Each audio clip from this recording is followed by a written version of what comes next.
So we all know Aaron Rodgers is coming back to the Green Bay Packers for at least one more season in 2021. And then after that, we will see. And so with that news, Aaron Rodgers finally came out and spoke to the media, folks. And he had a press conference.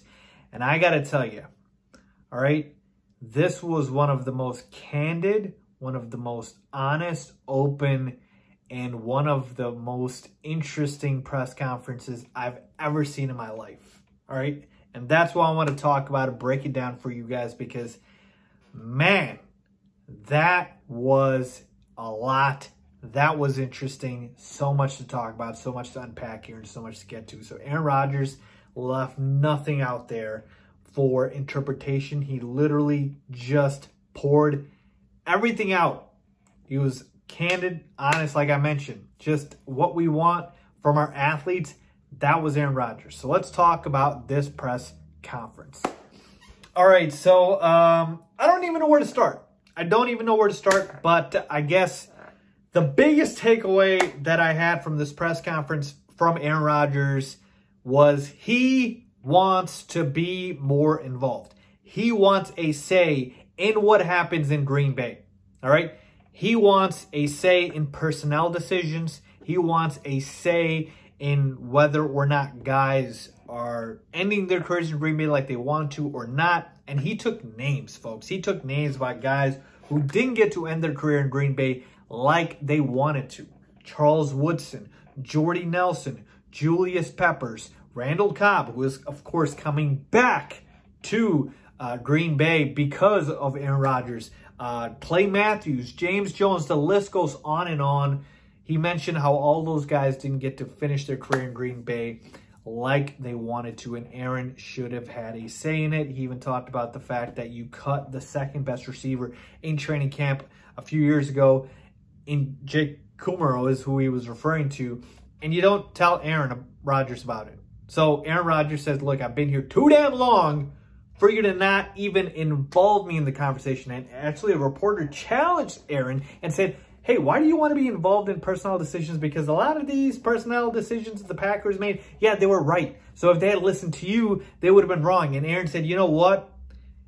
You're saying that based off of what you saw after those guys left. But what if they have me still throwing them the football? Jordy Nelson with the Raiders looked awful. But what if he still had Aaron Rodgers throwing him the football? Right? He would have looked better. Same thing with Randall Cobb. Same thing with James Jones. Other guys like that. So he mentioned that it's not about him deciding anything, but it's about him being in the room and him being involved and him having a say. His voice needs to be heard. And that was the biggest takeaway that I had today from watching the press conference. Is that he's basically saying, I've been here too damn long. I've carried this franchise for too damn long. I've done too much for this franchise for me not to have a say and at least be in the room when you're making these decisions. So everything should at least be said to me no matter what the decision is. And I need to give my input on it. That was the biggest takeaway, okay? Other takeaways that I saw.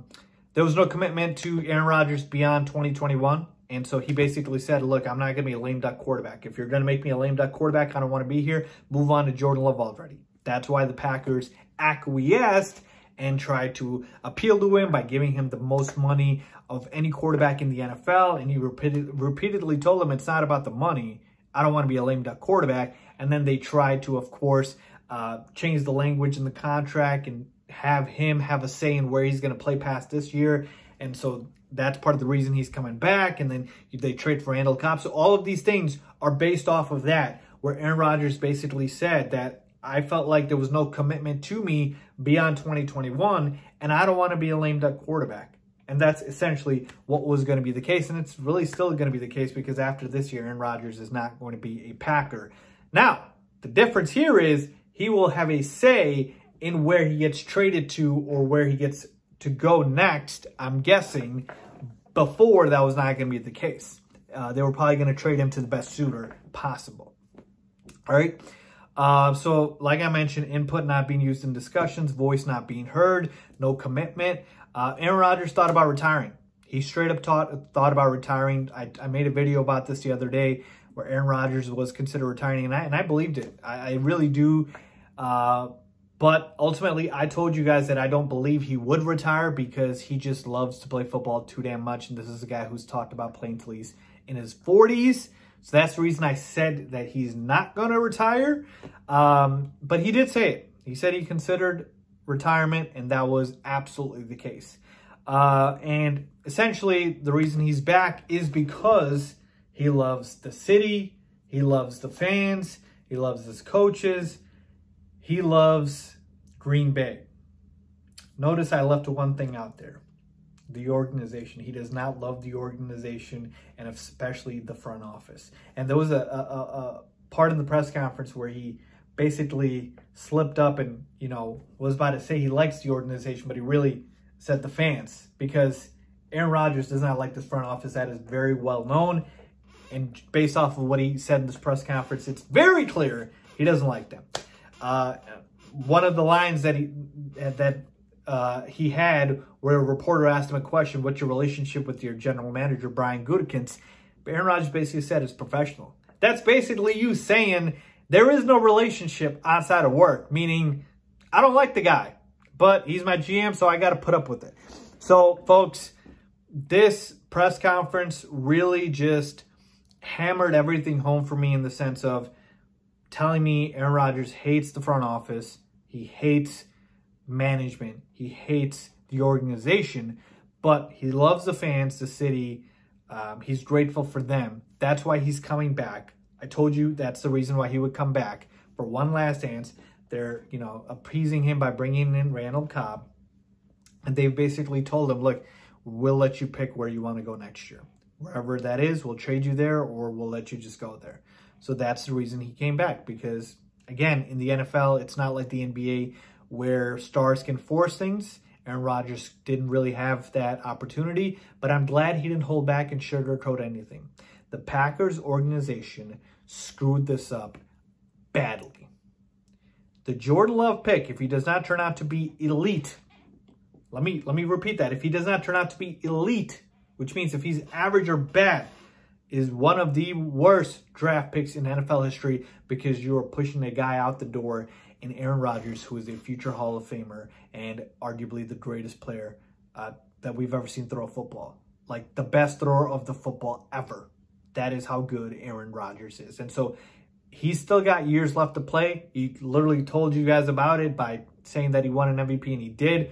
So we're talking about 3-4 more good years for Aaron Rodgers, and you're pushing that out the door for Jordan Love. I get it. That's what you did with Brett Favre, and it worked out with Aaron Rodgers. But does lightning strike twice? I don't think so. It's very unlikely. And so that's why I'm saying the Packers botched the situation. They botched it really badly. How do you not give your best player, who's been there for a decade plus, how do you not listen to him and let him know what's going on? I'm not even saying listen to him and make all the decisions based off of him. I'm saying, how do you not just let him know what's going on, right? Not letting him know when you hired Matt LaFleur, not letting him know when you're going to cut these guys, not letting him know that you're drafting his replacement. Where is the transparency from the Green Bay Packers organization? Heck, if I was Aaron Rodgers, I would hate them too. And it's not about the money, because if Aaron Rodgers is on the free agent market, every single team, or most teams I should say, that don't have an elite quarterback would literally pay Aaron Rodgers whatever he wants. They would literally go up to him and give him a blank check. Actually, there's probably only two teams, right? The Chiefs and the Bucks, maybe, that would not offer Aaron Rodgers money. Every other team in the NFL would. They'd give him a blank check to play for him. That's how good Aaron Rodgers is. So to me, the Packers front office, man, they really botched the situation. The damage has been done now. They're getting so lucky that Aaron Rodgers is being professional and coming back and playing for them for this upcoming season. But folks, as far as how I feel about their chances of winning, I mean, it could be a last dance thing, right? Where they keep saying that this is like their last dance, but they never even had a first dance. But point being is, how do you expect this team to win when everybody's not all in? And it's only about this year. Everybody knows Aaron's going to leave. So to me, that's just interesting. I can't wrap my head around it. Again, I'll give my full thoughts in another video when I do my predictions. But man, how badly did the Packers screw this up? And as a Bears fan, I'm a Bears fan. I'm loving this, but I have to be objective from a unbiased perspective and just say this is a bad situation for the Green Bay Packers because of how badly they botched this. All Aaron Rodgers wanted to do was to be involved, to be in the room, to have his voice heard. And they couldn't even give him that. So I'm glad he let them know. And then Devontae Adams also ripped the front office to shreds by saying they're being cheap. I have showed you I'm the best receiver in the NFL. I put up the numbers. Pay me like it, damn it. And Aaron Rodgers even said, listen, Green Bay is not a vacation destination. Guys are coming here to play with me. Without Aaron Rodgers, the Packers are a lottery team. They're not a playoff team. All right? Without Aaron Rodgers, I shouldn't have said lottery, by the way. That's the NBA, sorry. Without Aaron Rodgers, the Packers aren't a playoff team. They're a bottom feeder in the NFL without Aaron Rodgers. Okay? Straight up. He is the organization. You got to treat your best players better than that. So those are my takeaways, folks, from the press conference, man. Yeah, love the side at number 12, and it's going to be interesting to see how the Packers season goes this year. So let's see what happens. Let me know what you guys think. Leave a comment down below if you agree with this review, as always. Thanks for watching.